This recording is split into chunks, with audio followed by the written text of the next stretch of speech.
If I told you that Gen Zs in Tanzania would demonstrate as they have demonstrated en masse, you would not believe me. Kwa sababu Watanzania wamekuwa wapole, wamekuwa wanyenyekevu na wamekuwa wafuata sheria. But I think we confuse their humility for meekness. Sasa sahi wametuonyesha enyewe they have had enough. Na mashida za Tanzania hazijaanza sahi. When Julius Nyerere became president in 1964, Sheikh Karume became president of Zanzibar in 1964. These two countries, do I call them countries, were still not stable.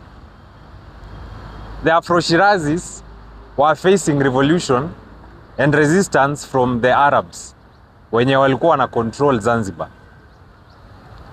So the president of Zanzibar merged forces with the president of Tanganyika, now called Tanzania, to form one union yenye inaitwa Jumuiya.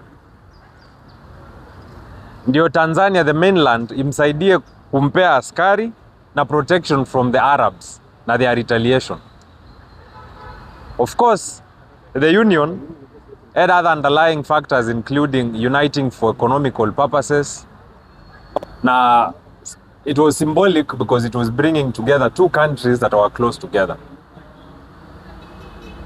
But if someone had told you in 1977, when TANU merged forces with the Afro-Shirazi party at Zanzibar kutengeneza CCM, that this united party would be a devil to Tanzania, you would not have agreed. To his credit, Julius Nyerere was a humble man, a leader full of integrity, a visionary, and he loved his people. And he lived modestly, judging by how he did not accrue wealth to his name and how he lived a simple life. To Tanzanians, he was a benevolent dictator because he was not a democrat. But we remember Mwalimu Nyerere for founding socialism in Tanzania, for his revolutionary idea of communism in Africa, because he was a social democrat who believed in redistributing the national resources equally amongst his people. That is what we have lacked in Kenya for 63 years. But that being said, he was still a dictator. He was opposed to other political figures who were against him or who appeared to criticize him. He crushed political parties, and he was not a friend to dissenters. Well, he was not as overbearing as Magufuli was. Lakini, he still did not entertain opposition that much. So when these two parties from Zanzibar and Tanganyika merged to form one party, now CCM, the dictatorship of Tanzania was authored in blood. CCM has ruled from 1977 to today. A mental math tells me that's around 23 plus 24, that's around 50 years, 40 something 50 years. Hata kama ingekuwa hapa Kenya tumetawaliwa na chama moja for 50 years, hata sisi tungeamka, hata sisi tungerebel. We will still come to the same revolution the Gen Zs in Tanzania have come to. Mwalimu Nyerere ruled nicely, though as a dictator, but a benevolent one. When he exited, Ali Mwinyi took over power and continued with the same tone of crushing rebellion and opposition. And so did John Pombe Magufuli in 2015 when he assumed power using the CCM party.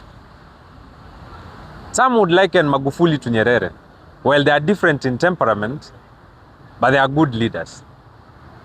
Magufuli believed in integrity, and he was fighting corruption to his deathbed. Even though he was a dictator, he was loved by his people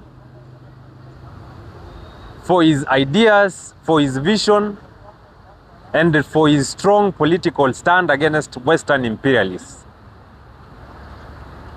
Those that remember, Magufuli said COVID-19 is not a disease.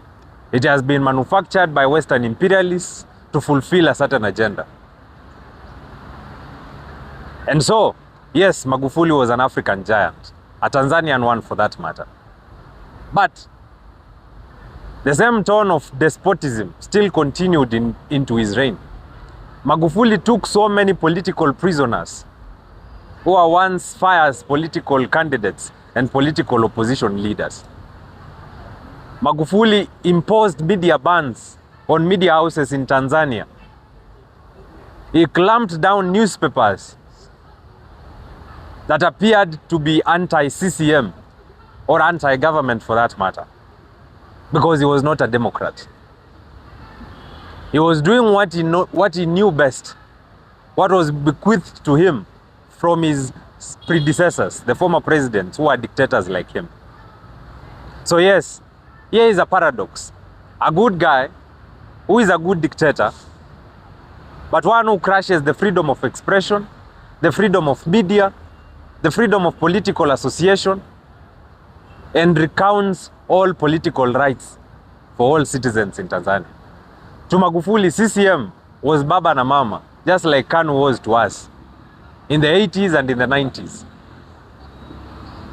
The wave of multi-party politics in Tanzania was reintroduced in 1992.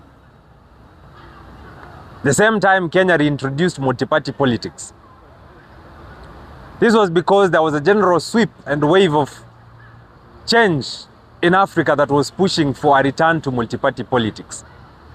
But today, the main opposition parties in Tanzania, ACT Wazalendo, Civic United Front, Chadema, and the others, have never really tasted this newfound freedom of political aspirations or to belong to any party, because they have been crushed from one election cycle to another. Now comes Samia Suluhu, taking on from Magufuli, still following in his footsteps, still crushing opposition, jailing all dissenters, abducting others, and forcefully disappearing the rest. At first, when she started in 2021, Samia started at a good note. She released political prisoners and lifted the ban on media houses that had been outlawed by her predecessor, John Pombe Magufuli. So Tanzania thought that now, for once, they have a breath fresh of freedom, they have a fresh breath of independence in the media and in the political sector. But that was not to be. Samia bowed down to pressure from the opposition figures, and instead of taking in criticism like any Democrat, she chose dictatorship. She followed in the footsteps of her former presidents. She curtailed the freedom of media. She introduced restrictive media laws. She introduced a restrictive cybercrimes law. She hunted down Gen Zs and all dissenters in Tanzania.